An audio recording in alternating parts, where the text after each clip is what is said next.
Hey there, here are the top 5 digital marketing trends for 2025 that you should be thinking about now and getting into.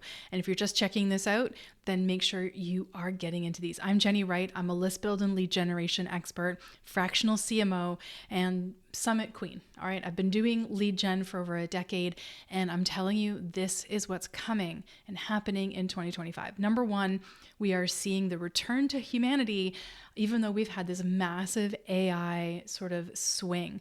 And even though AI is going to continue to be massive and huge in 2025, we're going to see ChatGPT 5, we're going to see like bigger additions to Jasper, to Claude, all these different AIs. We're going to see a desire and a need to be more humanistic in our copywriting, in our socials, in our videos, all of these things. Nothing is going to overtake that. And so using AI as a really great way to do your research and write your notes or anything is fantastic, but you have to humanize everything. And this includes your emails. And so that's the next trend. So number 2 is email marketing. Email marketing, I've always been saying this, and people just, I don't know why they're saying it's like back for 2025. It's never gone anywhere, but I can understand like having to talk about it. Email has not gone anywhere. It's just that people haven't been consistent. And if you haven't been, now is the time to get consistent with your email marketing. Even if it's just a weekly newsletter, do not do one newsletter a month, because if you're only sending one newsletter a month to your ideal clients or leads, somebody else is emailing them every single week and filling the gap. And you don't want that. You want to be the eminent person, the go-to. And so you have to be consistent. So make sure you're doing that. So that was number 2.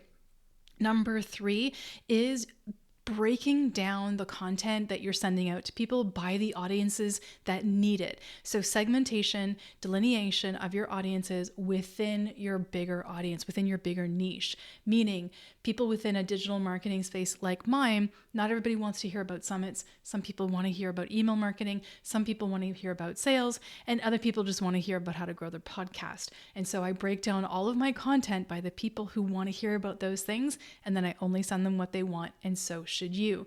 When you're sending a sort of like all over, all encompassing content to a broad range of people within your niche, you're not getting to anybody effectively.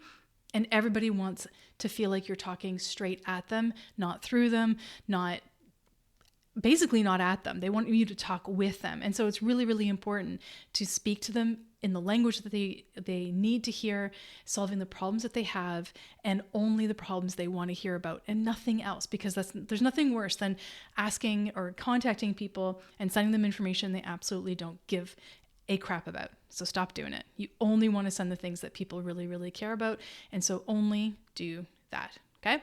Makes a lot of sense. I don't know why people don't do it. So the next thing for 2025, so that was number 3, is interactive content is taking center stage. I've been talking about this for a while, but it is really coming to the forefront.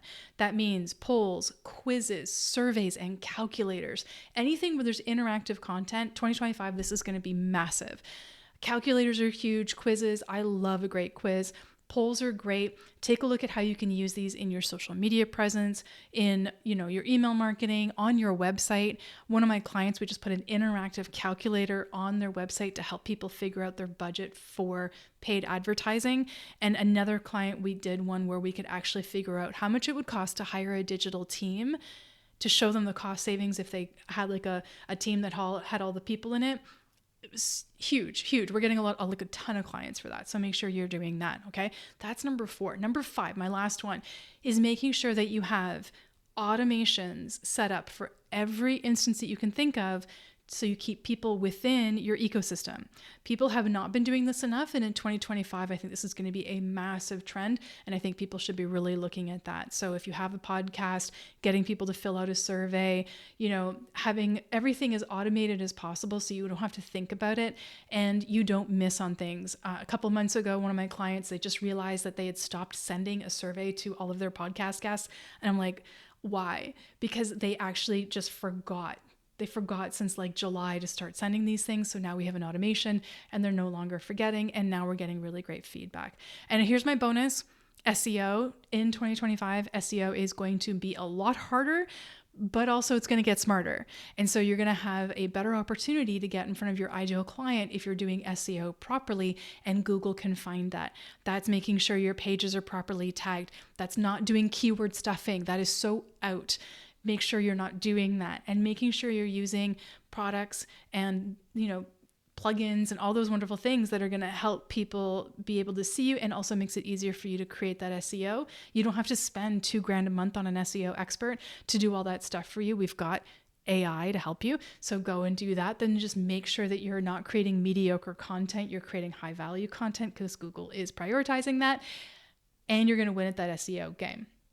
All right, those are my 5+1 predictions for 2025. Thanks so much, and get to it for 2025. Get those digital marketing things going.